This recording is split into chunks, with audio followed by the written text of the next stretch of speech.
ایران کې د افغان کډوالو ځورونې هرات کې لاریون د ایران کونسلګرۍ ته دروازې ته اور واچاو. سلام ستړي مه شئ، وخت مو په خیر. په لوی افغانستان چینل کې د تا ښه راغلاست وایم. د نویو تازه خبرونو دپاره درسره لوی افغانستان چینل سبسکرایب کړئ. هرات کې ځینې لاریونوال په دغه ولایت کې د ایران قونسلګرۍ مخ ته راټول شوي او په ایران کې یې د افغان کډوالو سره د تاوتریخوالي لاریون د قونسلګرۍ دروازې ته اور ورته کړی دی چې لاریونوال په دغه لاریون سره په ایران کې د افغان کډوالو سره د تاوتریخوالي درولو او رسېدو غوښتنه کړې ده.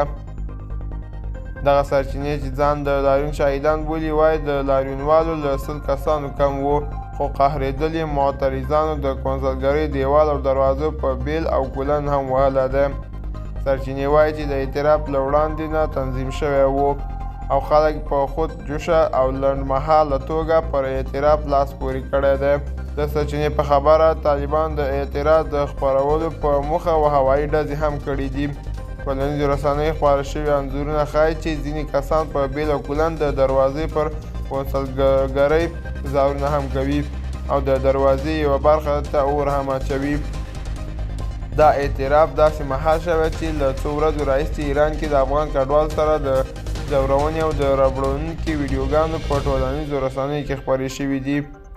د ایرانیانو له لوري د افغان کډوالو سره دا ډول چلند غندل شوی او غوښتنه یې شوې ده چې د افغان کډوالو له ځورونې او ربړونکي لاس واخلي.